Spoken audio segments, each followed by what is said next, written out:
ধনী ব্যক্তিরা কি আমাদের থেকে ভিন্নভাবে চিন্তা করে? এমন কেন মনে হয় যে ধনী ব্যক্তিরা ভিন্ন গ্রহে বাস করে?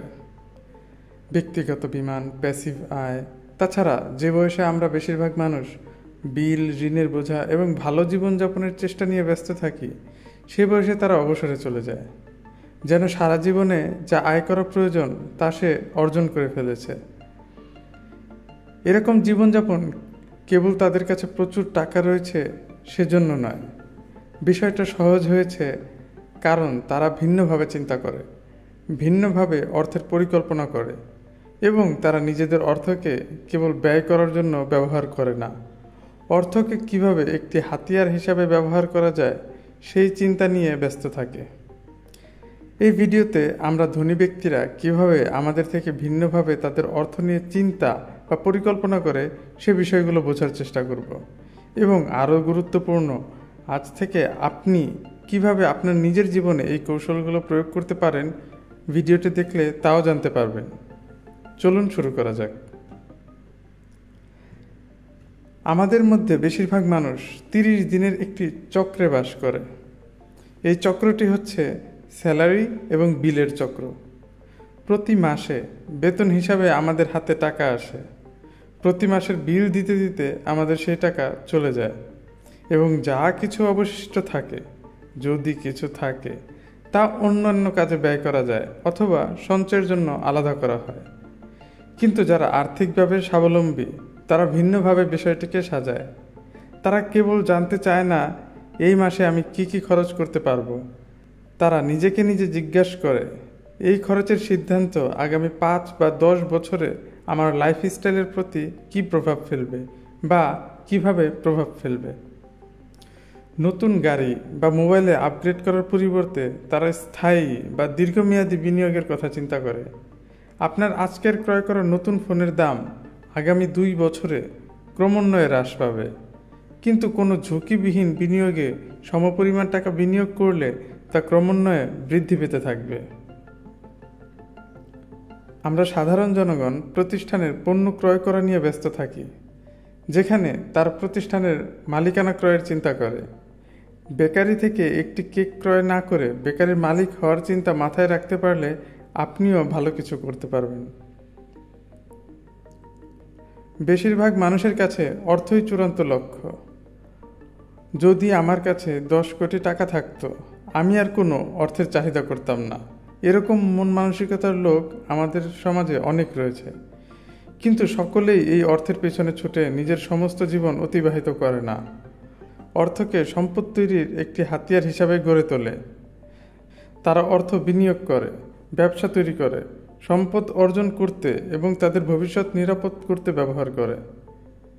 আমরা যেখানে অধিক উপার্জনের জন্য সময় ম্যানেজ করার জন্য ব্যস্ত থাকি, তখন স্মার্ট লোকজন ভার্চুয়ালি কাউকে নিয়োগ দেয় তার হয়ে কাজ করে দেওয়ার জন্য। 40 লক্ষ টাকা ব্যাংকে ফেলে না রেখে রিয়েল এস্টেটে বিনিয়োগ করে মাসে 25,000 টাকা প্যাসিভ ইনকাম পাওয়ার জন্য।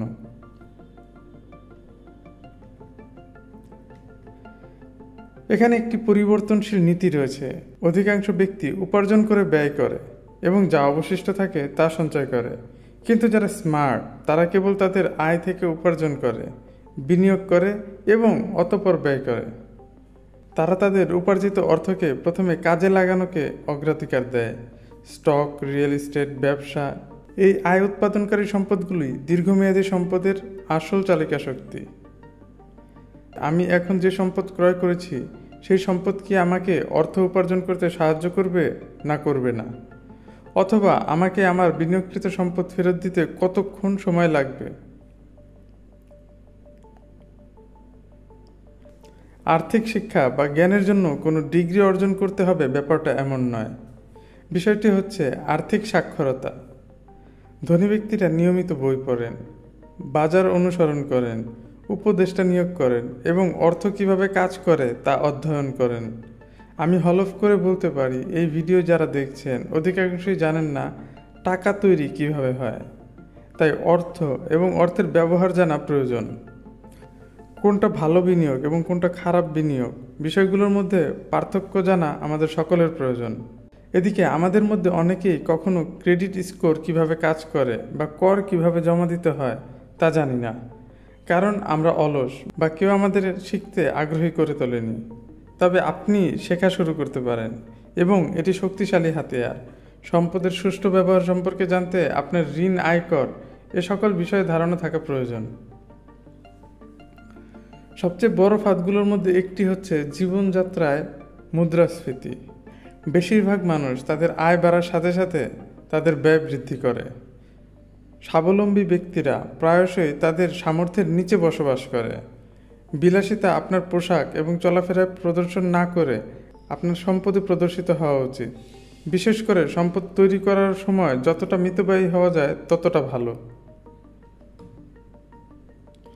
সত্যটা এখানে, কোটিপতির মতো চিন্তা করতে হলে লক্ষ লক্ষ টাকা আয়ের প্রয়োজন নেই।